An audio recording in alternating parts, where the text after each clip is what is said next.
성도들과 인사 다정하게 나누시기를 바랍니다. 우리가 함께 할 수 있는 것은 하나에서 끝까지가 다 하나님의 은혜입니다. 그렇게 인사하십시오.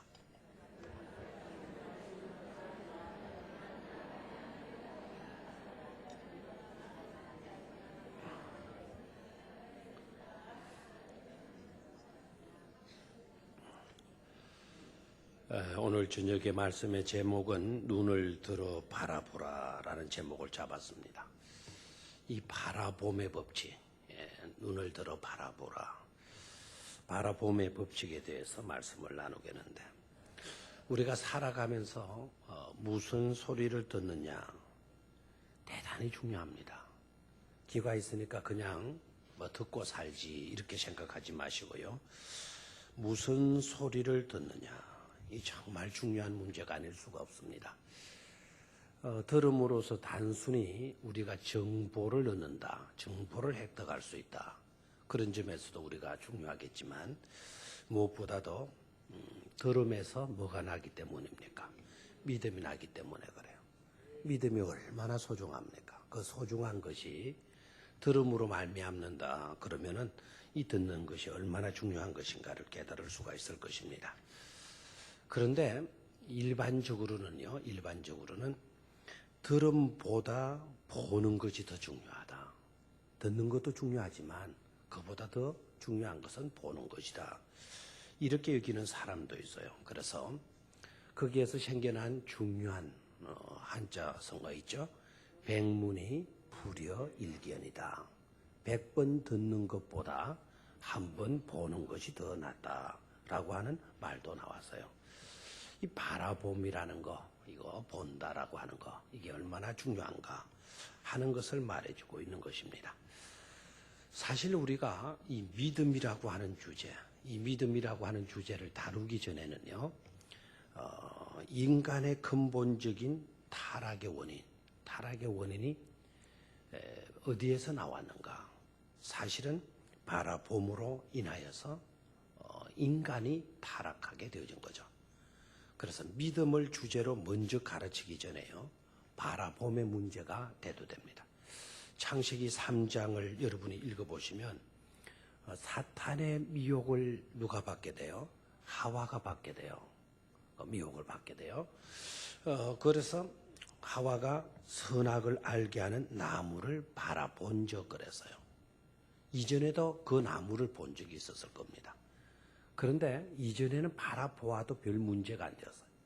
근데 마귀의 사탄의 미혹을 받고 난 뒤에 그 선악을 알게 하는 나무를 바라보니까 먹음직도 하고, 그 다음에 보암직도 하고, 지혜롭게 할 만큼 탐스럽기도 한지라. 그래서 그 여자가 그 열매를 매버렸다, 따먹었다.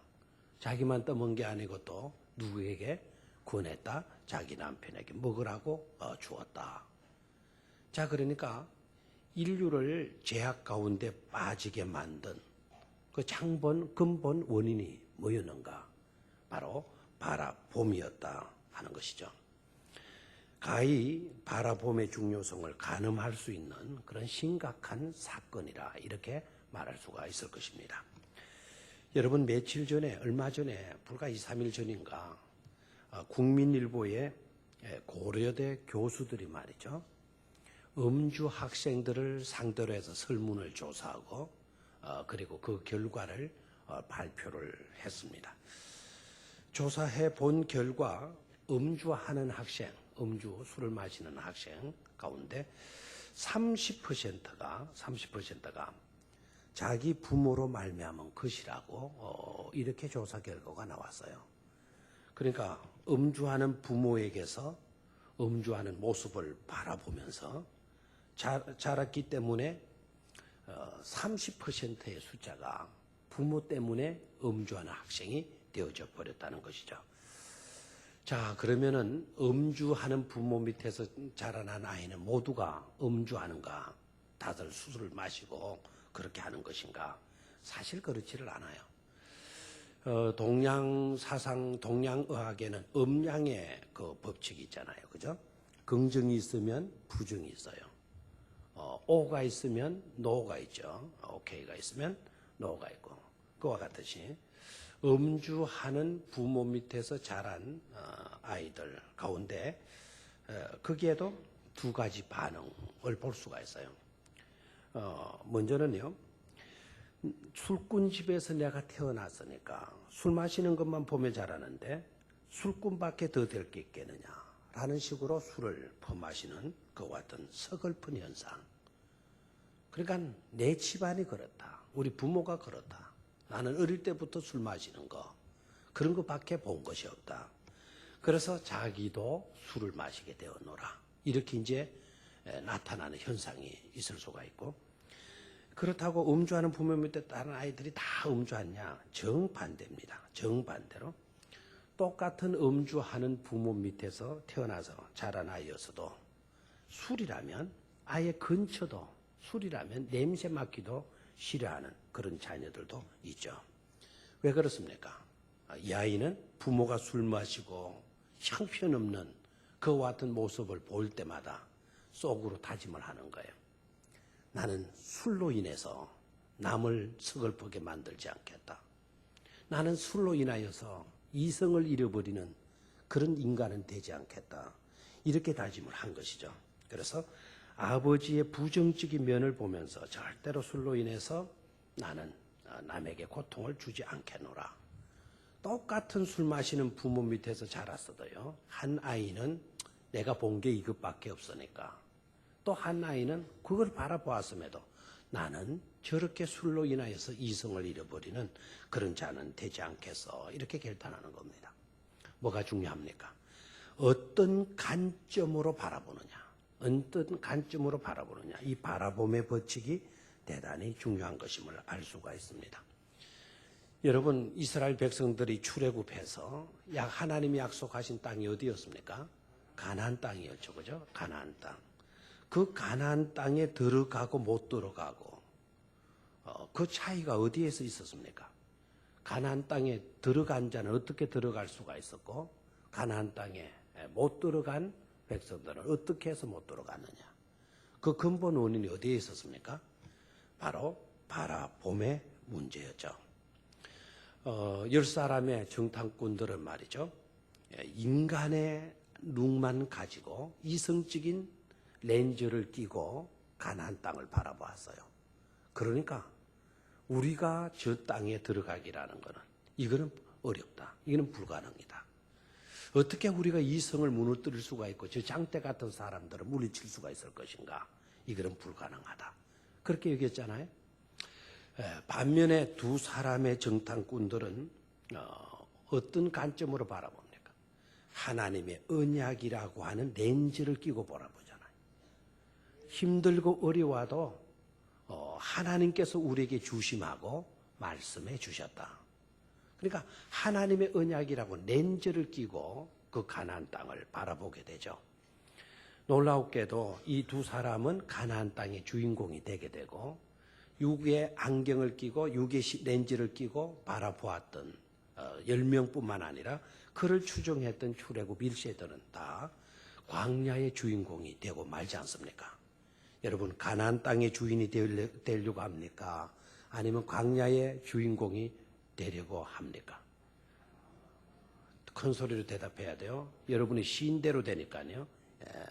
가나안 땅의 약속의 땅, 축복의 땅, 언약의 땅의 주인공이 될 겁니까? 아니면 광야의 주인공이 될 겁니까?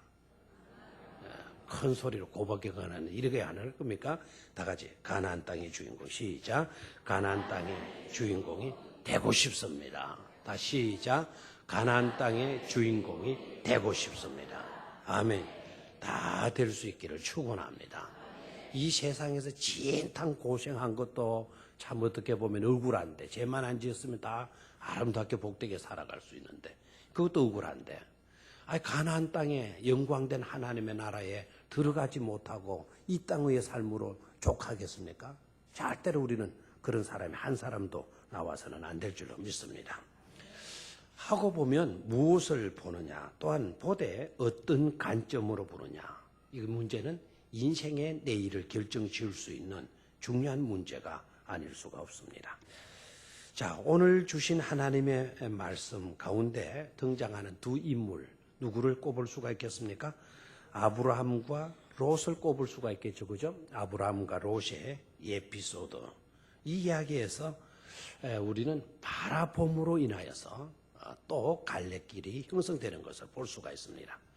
한 사람은 행복으로 나아가게 돼요. 한 사람은 파멸로 나가게 돼요. 한 사람은 축복으로 나아가게 되지만 한 사람은 불행으로 나아가는 것을 보게 됩니다. 자, 그래서 봐야 되는데 보는 것이 그토록 중요한데 무엇을 바라볼 것인가? 어떤 자세로 보아야 하나? 태도는 어떠해야 되나? 하는 것을 오늘 본문을 통해서 교훈 받을 수 있기를 축원합니다. 자, 눈을 들어 바라보라. 바라봄의 법칙 첫 번째는요. 바라봄의 법칙 첫 번째는 다 같이 따라하십시오. 땅이 아닌 사람을 바라보아야 한다. 다시 한번 땅이 아닌 사람을 바라보아야 한다. 시작. 땅이 아닌 사람을 볼 수 있어야 된다. 땅이 아닌 사람을 볼 수 있어야 된다. 자, 아브라함과 롯에게 있어서 지금 현재 당면 과제는 여러분 뭐라고 봅니까? 무슨 문제라고 봅니까? 사람의 문제입니까? 땅의 문제입니까? 땅의 문제잖아요. 땅의 문제죠. 양을 치는 목축하는 그들에게 있어서 그 수는 엄청나게 늘어졌어요.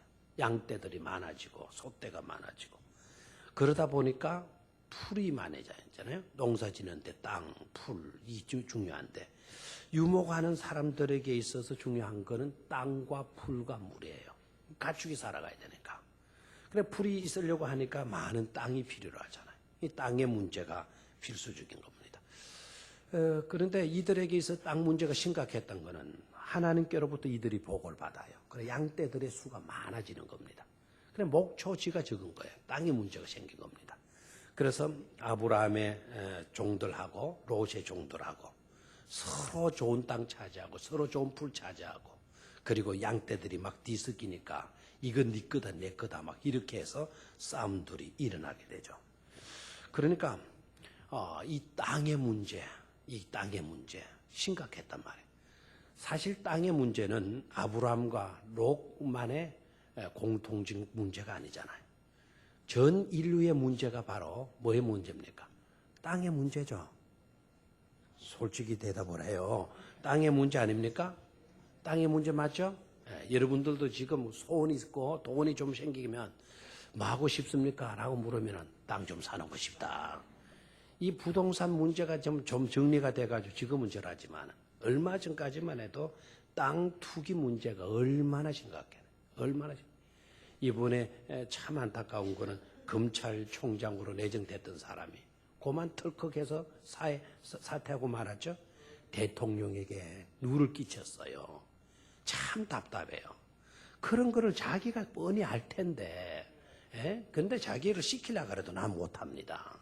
나 부족하게 말아서 못합니다. 이래야 될 건데 덜렁한다 해놓고는 그러다가 무슨 땅 무슨 전이 뭐 어쩌고 저쩌고 나오니까 뭐 대통령도 화가 굉장히 났더라고요.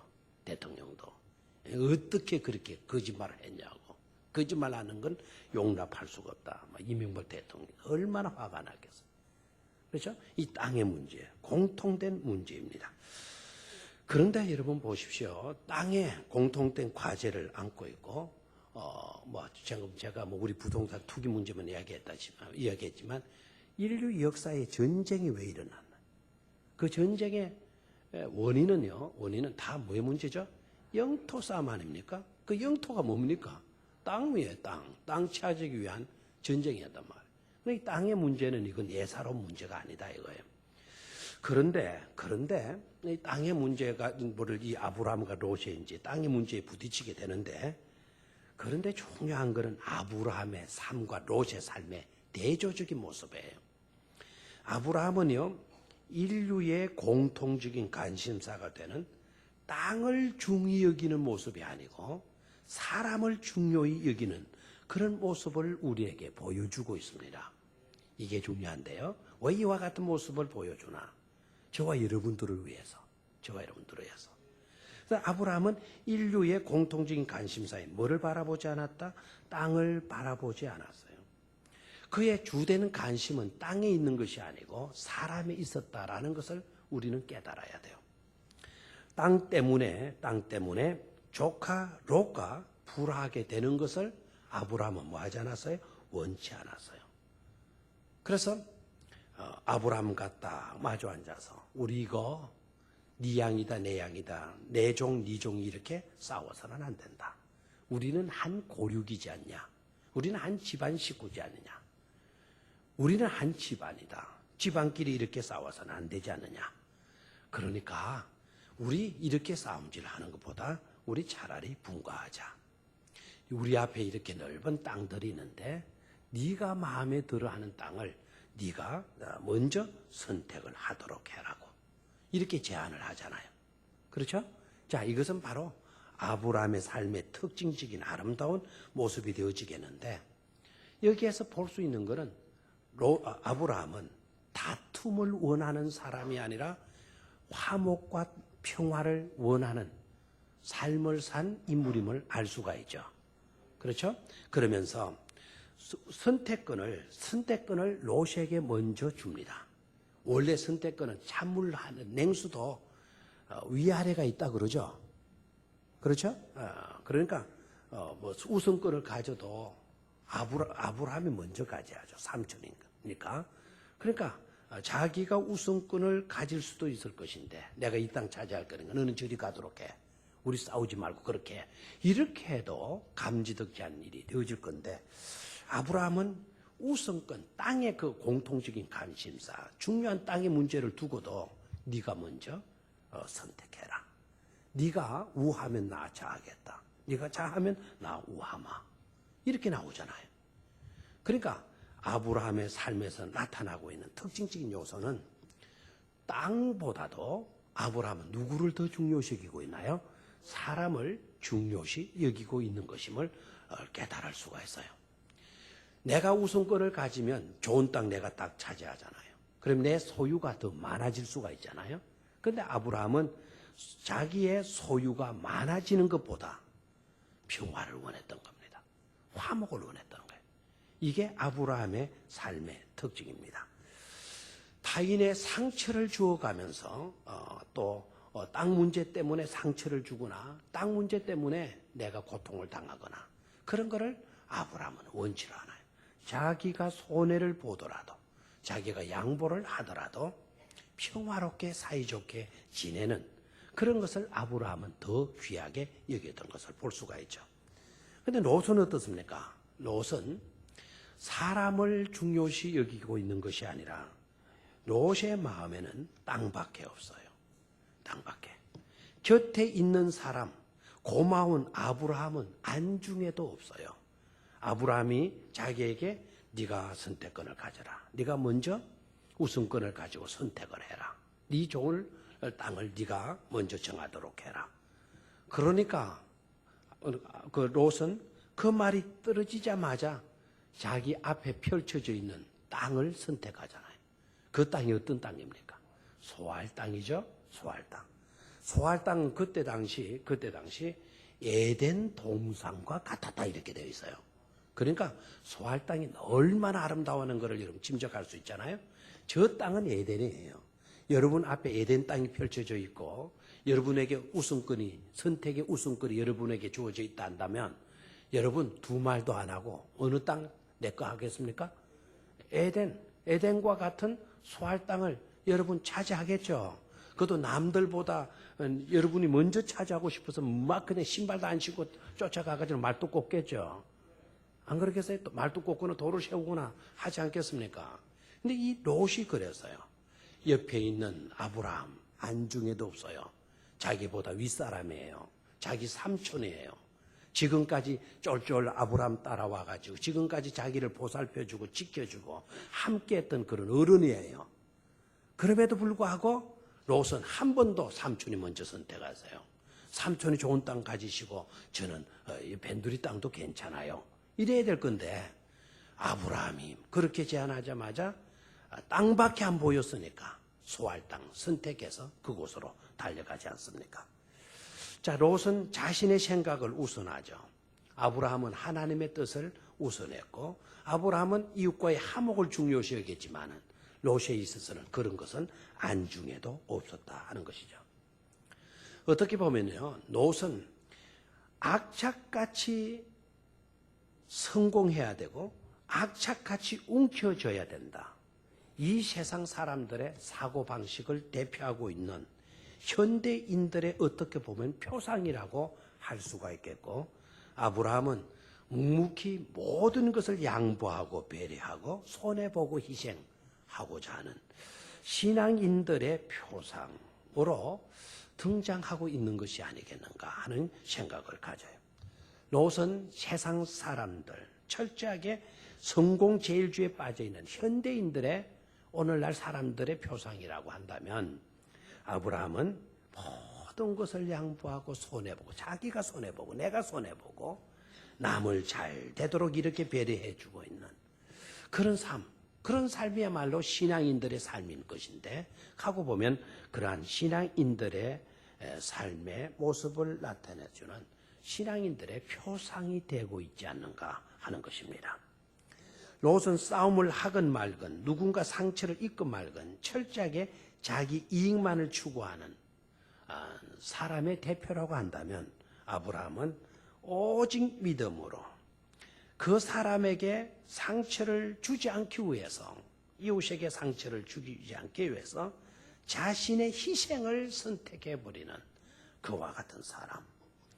어떻게 보게 되면 롯과 같은 사람은 이 세상에서 똑똑한 사람으로 통할 수 있을 것이고, 아브라함과 같은 사람은 이 세상에서 바보 같은 사람으로 통할 수 있겠으나, 우리가 객관적인 입장에서 보면 정말 이 세상에 필요하고 있어야 할 사람은 바로 롯과 같은 사람이 아니라 아브라함과 같은 사람임을 발견할 수가 있는 줄로 믿습니다. 누가 큰 사람일까요? 과연 누가 똑똑하고 지혜로운 사람일까요? 세상을 불안 가운데 빠뜨리고 갈등 가운데 빠뜨리고 파멸로 치닫게 만들고 싸움판 만들어버리는 그런 사람들이 많은 세상이 똑똑한 세상일까요? 똑똑한 사람들이 사는 세상일까요? 아니면은 자기는 손해를 보더라도 평화를 지켜가고 아름다움을 지켜가는 그와 같은 삶을 사는 사람들이 지혜롭고 똑똑한 삶일까요? 이 세상은 악착같이 움켜쥐는 사람이 똑똑하다 말하지만은, 그러나 엄밀하게 가서 보면 자기를 희생하면서라도 너를 지켜줄 줄 아는 그런 사람들이 사는 세상을 살기 좋은 세상, 아름다운 세상이라고 표현합니다. 하고 보면 아브라함은 큰 사람으로 있어야 할 삶을 산 인물로 우리에게 소개되어지고 있는 줄 믿습니다. 이런 사람이 많은 세상일수록 아름다운 세상이 되어지는 줄로 믿습니다.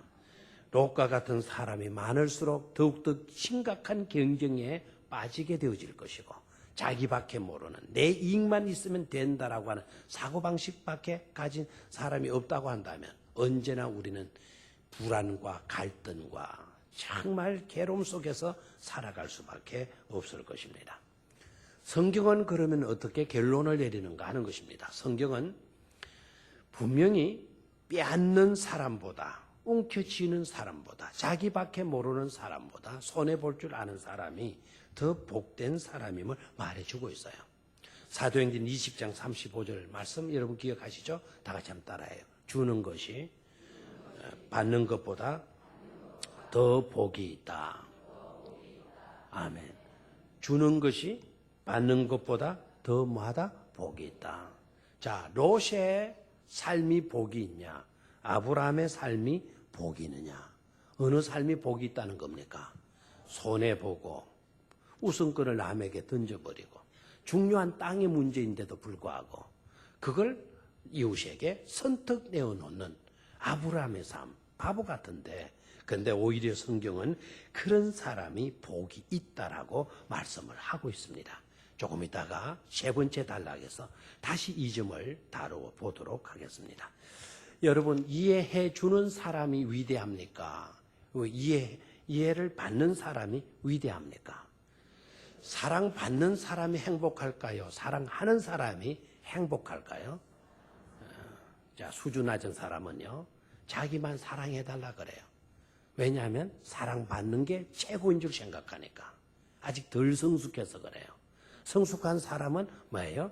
사랑함으로 행복을 느끼는 거예요. 그래서 사랑받는 것보다 사랑하는 것이 더 아름답고 더 훌륭한 삶이라는 거 믿습니까? 어떻게 보면 롯보다도 아브라함의 삶, 그래서 위대한 거예요. 그래서 가치 있는 삶을 산 모습이죠. 롯은 일상에 우리들의 모습을 보는 것 같아서 별 관심을 유발시키지 못하고 있어요. 근데 아브라함 남다르잖아요. 일본의 여러분 여류 소설가 미우라 아야코를 여러분 아십니까? 자, 미우라 아야코. 나 그 사람이 하면 진짜 아야. 나 아파. 걔는 내 코만 아프다니까. 아야코. 그렇습니까? 미우라 아야코. 뭐 일본 사람이라서 우리는 좀 부정적인 생각이 좀 있어가지고 그런데, 근데 우리나라는 아직 노벨 문학상 아무도 나오지 않았어. 그렇죠? 앞으로 이제 우리나라도 좋은 문학 나와야 되고, 근간에 우리나라 영화가 뭐 세계에 나가서 굉장히 뭐 히트를 치고 있다고 그러대요. 앞으로 그런 걸 보면 아마 우리나라에도 조만간에 노벨 문학상도 받지 않겠나 이렇게 보아집니다. 자, 일본의 여류 소설가 중에 미우라 아야코가 있는데요. 이분이 원래는요 구멍가게를 하던 분이었다 그래요. 구멍가게를 하는데 워낙 사람이 좋은 거예요. 성품이 좋고. 그러니까 구멍가게이지만은 동네 사람들이 이 미우라 아야코의 점포를 찾아오는 거예요. 사람이 너무너무 많은 겁니다. 그런데 그러면 이제 막 좋아해야 될 거 아니에요. 그런데 이 부부는요, 아야코 부부는 남편과 더불어 걱정을 하는 겁니다. 무슨 걱정을 하는 거 하니까, 야, 사람이 이리 많이 오는데 우리 점포를 더 넓히자, 뭐 더 넓은 점포를 얻자, 뭐 이런 걸 걱정하는 게 아니고, 이들의 걱정은 뭔가 하니까, 사람들이, 동네 사람들이 우리 점포만 오게 되니까 우리는 잘 돼서 좋긴 한데 다른 가게 하는 사람들이 먹고 살기가 어려워질 것 아닌가. 누구를 생각해요? 이웃 가게를 생각하는 거예요. 이웃 가게를. 우리 집에만 손님이 이렇게 몰려오게 되면 이웃집 가게들이 어떻게 되겠는가. 그 남편이 하고 의논을 하는 거예요. 글쎄요, 어떻게 하면 좋겠어. 그러니까 남편이 하는 거 둘이 의논의 결과를 의논해서 어떤 결과를 가지는가 하니까, 우리 물건을 줄입시다. 물건을. 그래서 물건을 대폭 줄입시다.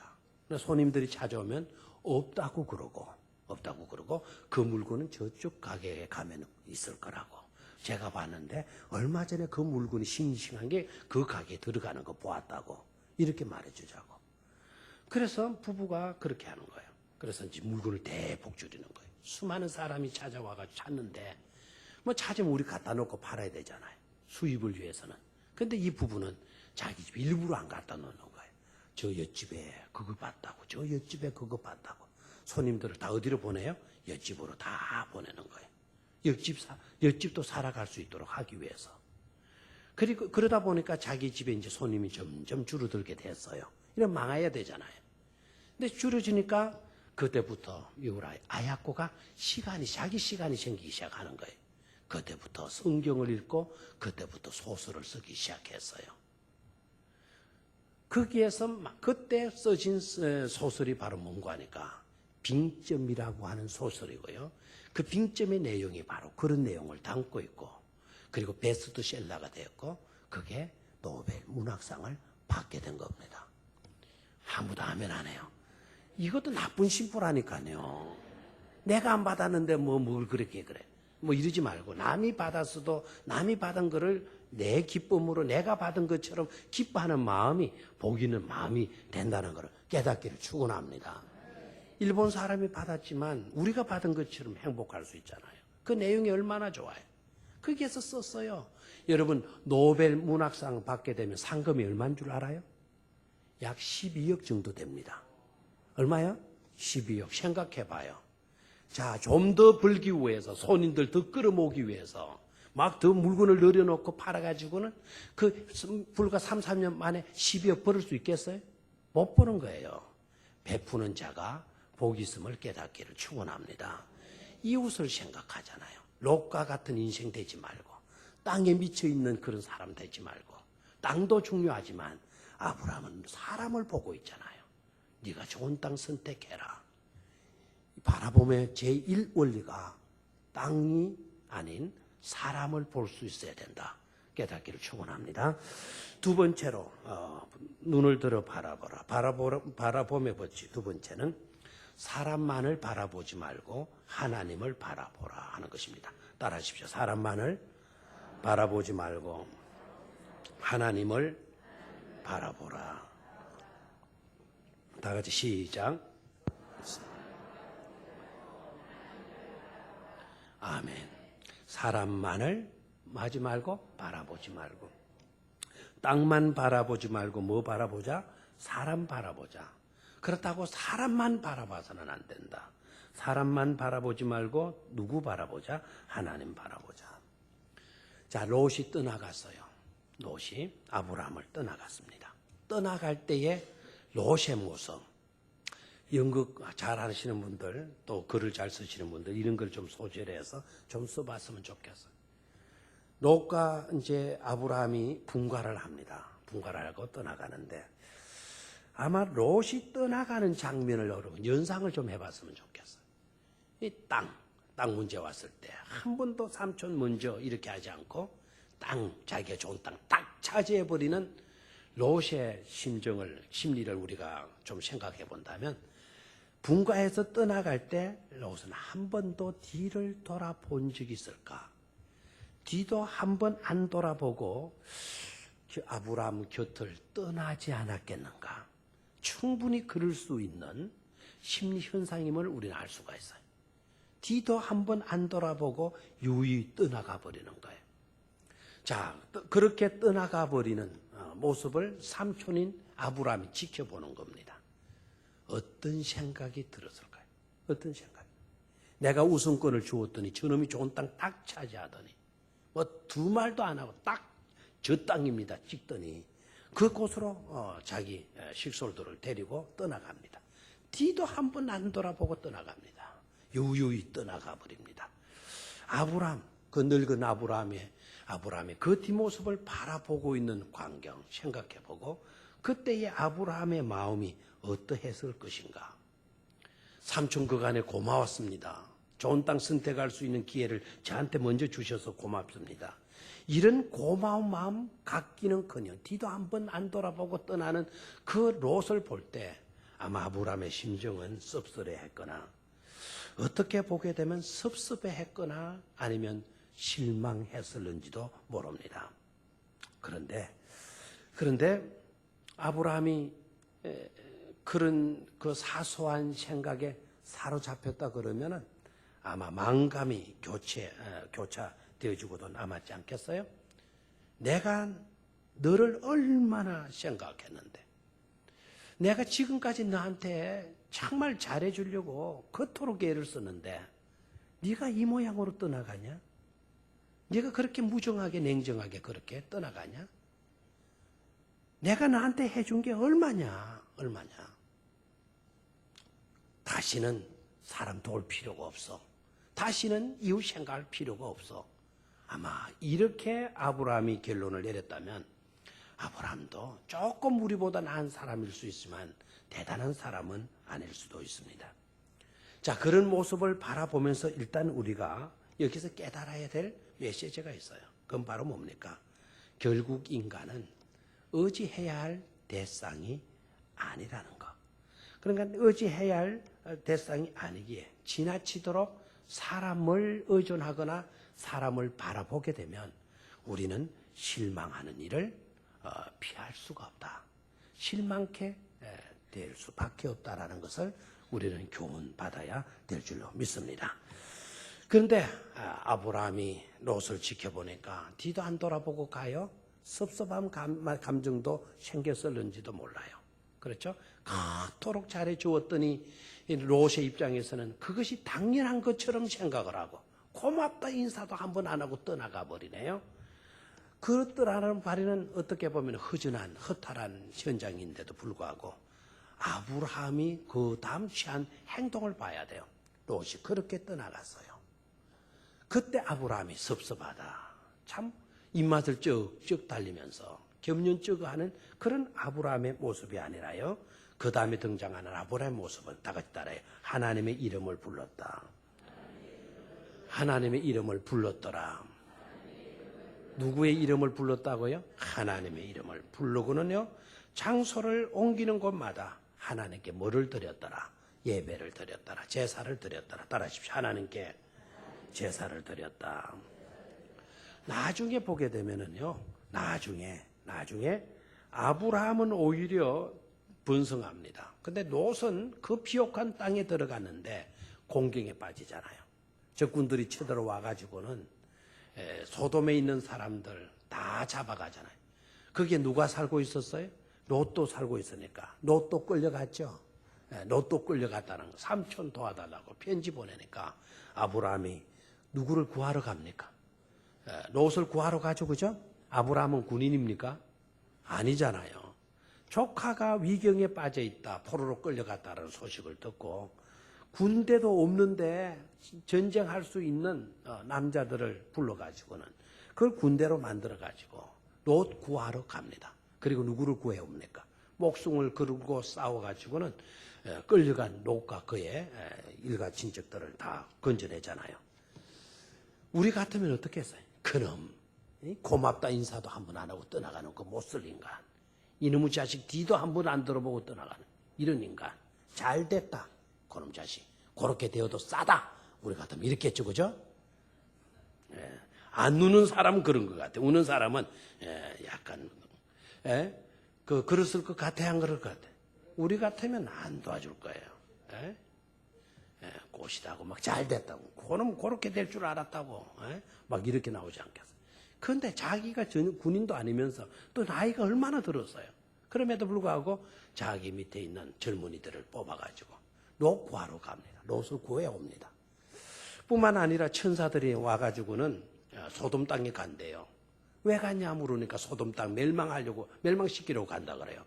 그래 아브라함이 가슴이 철렁한 겁니다. 거기에 누가 살고 있어요? 자기 조카 롯이 살고 있거든요. 그러니까 막 천사한테 하소연하잖아요. 아니 그렇게 멸망시키면 어떡합니까? 거기에 의로운 사람도 있을 수도 있는데요. 그래 의로운 사람 없다고. 아니 있을 수 있습니다. 50명 정도는 있다고 보는데 50명 있으면 어떡할 겁니까? 멸망하지 않는다.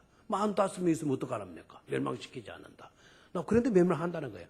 천사들은 50명 안 된다는 거예요. 45명도 안 된다는 거예요. 그럼 40명 있으면 어떡합니까? 40명 있으면 멸망 안 하지. 근데 40명도 안 된다는 거죠. 30명, 20명, 10명까지 내려오잖아요. 그렇죠? 이렇게까지 하소연하면서 중보기도 하잖아요. 왜 그렇게 중보기도해요? 누구 구하려고? 너 구하려고. 여기에서 우리가 교훈받아야 할 중요한 사실이 있어요. 상대편의 가치에 따라 내가 그를 대하는 것이 아닙니다. 연치도 없고 못났어도 그를 위해 자신의 희생을 감수하는 것이 하나님을 바라보는 사람들의 마땅한 태도요 자세가 된다는 것을 우리는 교훈받아야 될 줄로 믿습니다. 저와 여러분들 하나님을 믿습니까? 하나님을 경외하는 믿음의 사람들 맞습니까? 그렇다면 우리의 삶의 방식이 어떠해야 될 것인가? 자격이 있으면 가서 돕고 자격 없으면 내몰라라 하고 염치 있고 교양 있고 체면 있고 예의티켓 잘 지키고 하면 가서 도와주고 예티켓도 없고 염치도 없는 그런 인간이라면 내몰라라 해도 좋은가? 그게 아니라는 것을 바라봄의 법칙에서 제2법칙에서 아브라함이 우리에게 교훈해 주고 있는 줄로 믿습니다. 1960년대에요. 휘튼 대학, 미국의 휘튼 대학에 수석으로 졸업한 엘리엇이라고 하는 분이 있어요. 짐 엘리엇이라고 하는 분이요. 졸업식장에서 그 졸업 훈사를 하시는 분이 목사님이 설교를 그 훈사를 하시는데 그때에 에콰도르에는 아직도 너무너무 살기가 빈약하고 어려워서 한 사람도 거기에 선교사라고 지원하는 사람도 없다. 라는 그 졸업 훈사를 듣게 돼요. 근데 그 때 졸업식 때 수석으로 졸업한 짐 엘리엇이 그 이야기를 듣고 하나님의 음성을 듣는 거예요. 에콰도르에 아우카족을 위해서 제가 가겠습니다. 그렇게 응답을 해요. 그래서 에콰도르의 그 아우카족을 위하여 수석 졸업생인 엘리엇이요 선교사로 지원을 해서 파송을 받습니다. 가자마자 1년도 안 되어서 아우카족 속에게 끌려가서 엘리엇 선교사님이 처참하게 순교를 당했어요. 갈기갈기 찢어가지고 팔은 팔대로 찢고 다리는 다리대로 찢고 귀는 귀대로 찢고 코는 코대로 찢어버리고 입은 입대로 찢어 갈기갈기 찢어가지고 죽여버렸어요. 이런 소식이 미국의 포춘지에 다 그대로 생생한 화보로 실리게 됐습니다.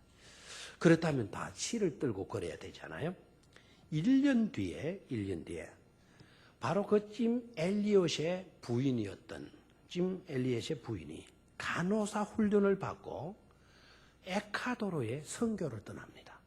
자기 남편이 처참하게 순교당한 그 아우카족 속들을 위해서 간호사원 훈련을 받고 간호사가 되어서 그 아우카족 속으로 갑니다. 그리고 6년 동안을 열심히 그들을 돌보아줍니다. 안식년이 되어져서 모국으로 돌아가게 되었다고 추장에게 이야기를 하니까 추장이 온 부족들을 불러놓고 파티를 베풀어 준 거예요. 그 파티가 한창 무르익게 되어졌을 때 그 추장이 짐 엘리엇 부인에게 질문을 합니다.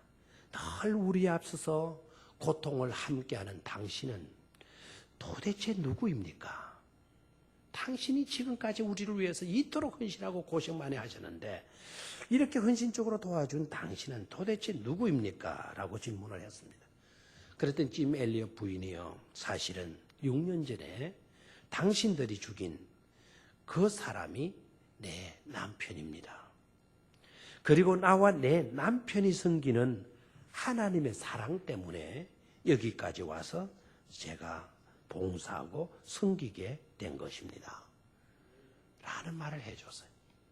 그 이야기를 들은 아우카족 모두는요 다 그 자리에서 무릎을 꿇고 예수 그리스도를 구주로 영접했다는 사실입니다. 여러분, 하나님을 믿는 진정한 사람들, 하나님을 바라보는 신앙인들의 삶의 모습이 어디에 있는 것입니까? 아브라함처럼 롯이 그렇게 실망스러운 모습으로 떠나갔다 하더라도 롯을 포기하지 않아요. 사랑해요. 등 뒤에서 비난하거나 그를 욕하지 않았어요. 그가 어려울 때 가서 도와주고 천사들이 와서 하나님이 그 도성을 멸망시키려 할 때 그를 위해서 간절히 하나님께 중보 기도 드려주었던 아브라함의 삶. 그것이 바로 우리가 가져야 할 우리의 삶의 모습에서 지녀야 할 신앙적인 중요한 핵심 요소가 되는 줄로 믿습니다. 하나님을 바라보는 사람들의 삶의 모습이 바로 이와 같은 것으로 나타나야 되는 것이죠.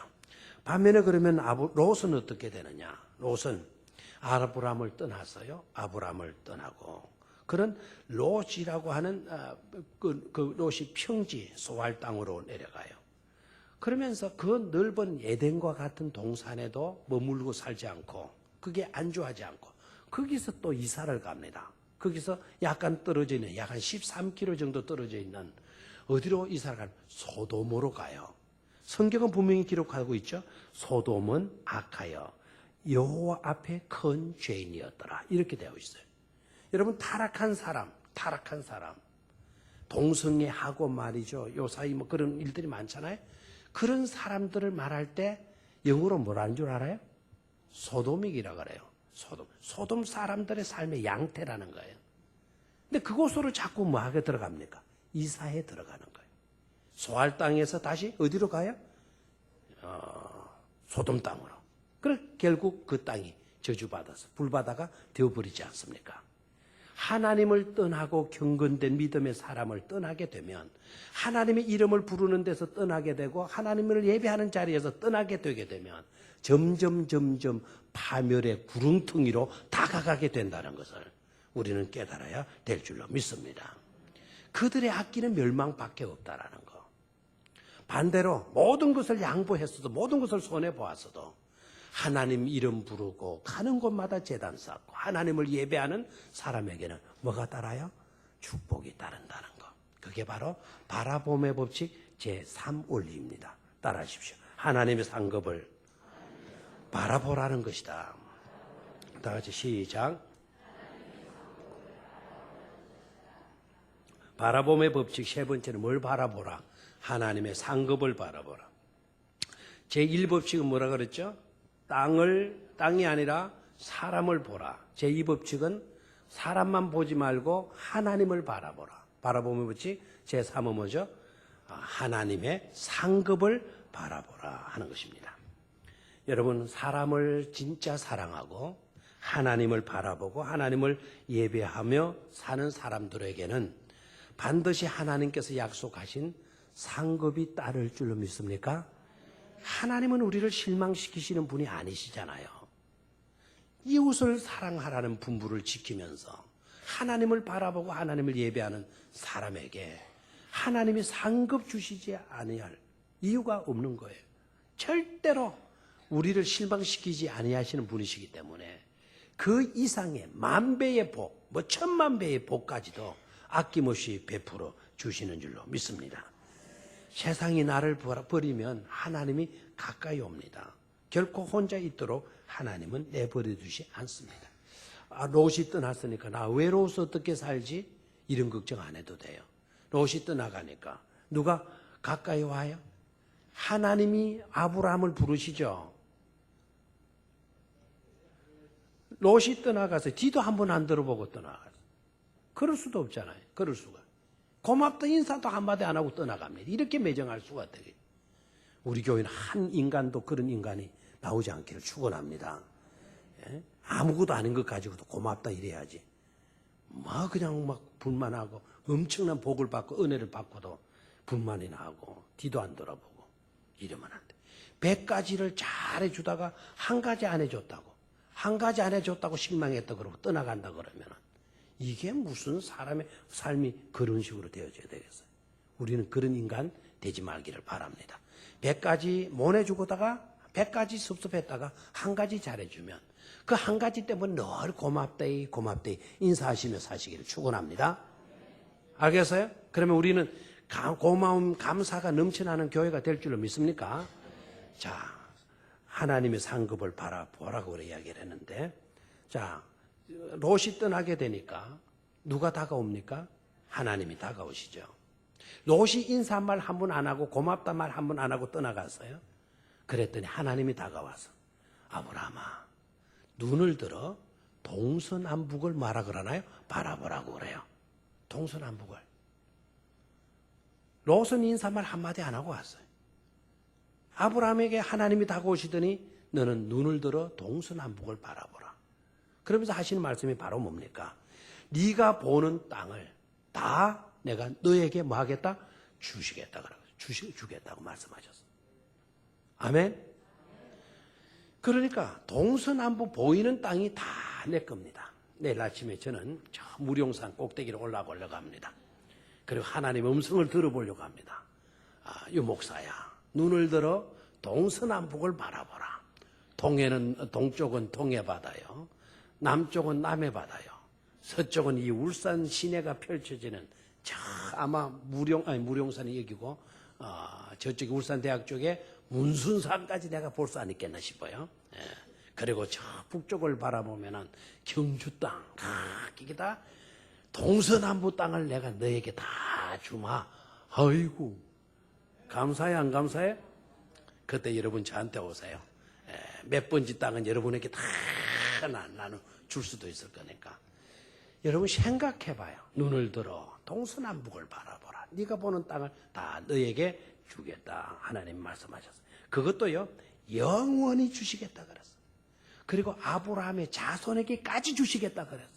그리고 너희 자손에게 복을 주어서 네 자손이 티끌과 같이 되게 주시겠다고 말씀을 하시고 있습니다. 아멘. 당대에도 누리지 못할 복을 주시는 게 아니에요. 롯은 당대에도 누리지 못했어. 소할 땅, 에덴과 같은 동산 선택해서 갔지만 땅대에도 못 살아서 쫓겨났잖아요. 자기 마누라는 거기에서 소금 기둥이 되고 말잖아요.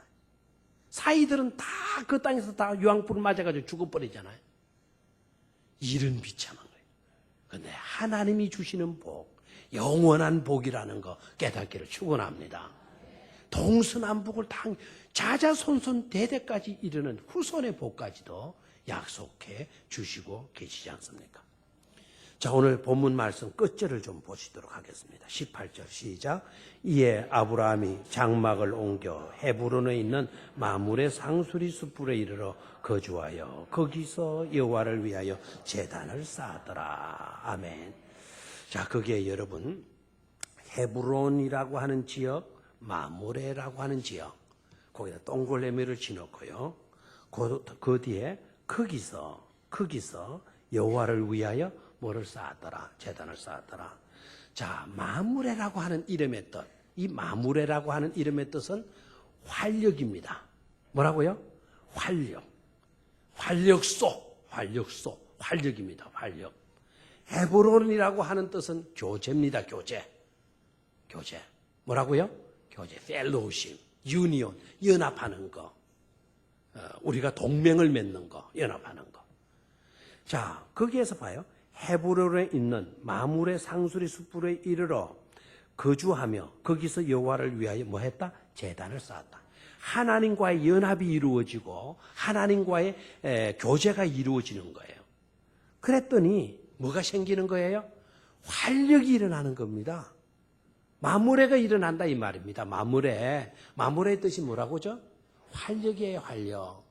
저와 여러분들이 하나님을 제대로 섬기고 하나님과 교제하고 하나님과 연합하게 되게 되면 활력소가 되어서 활력 있는 삶을 살아드릴 수가 있는 줄로 믿습니다. 그러니까 예배를 통해서 우리는 활력을 얻을 수가 있어요. 살아 넘치는 바이탈리티, 이 힘을 우리가 얻을 수가 있는 겁니다. 아멘. 또 이 헤브론이라고 하는 이름의 뜻은 풍성한이라는 뜻도 있어요. 그러니까 교제를 통해서 하나님과 연합하게 되어지면 이 사람은 열매를 많이 맺는 풍성한 삶의 주인공이 될 수 있다 이 말입니다. 결론 부분이요, 너무 아름다워요. 그래서 18절을 다시 한번 읽는 것이 좋겠죠. 시작. 이에 아브라함이 장막을 옮겨 헤브론에 있는 마물의 상수리 숯불에 이르러 거주하며 거기서 여호와를 위하여 제단을 쌓았더라. 아멘. 이런 삶을 저와 여러분들이, 우리 병영교회 성도님들이 다 살아드릴 수 있기를 축원합니다. 바라봄의 법칙 중요해요, 중요치 않아요? 중요하죠. 바라봄의 법칙. 이걸 잘 깨달아서 우리의 삶에 적용하며 사는 그와 같은 은총이 함께하기를 주의 이름으로 축원합니다. 하나님 아버지,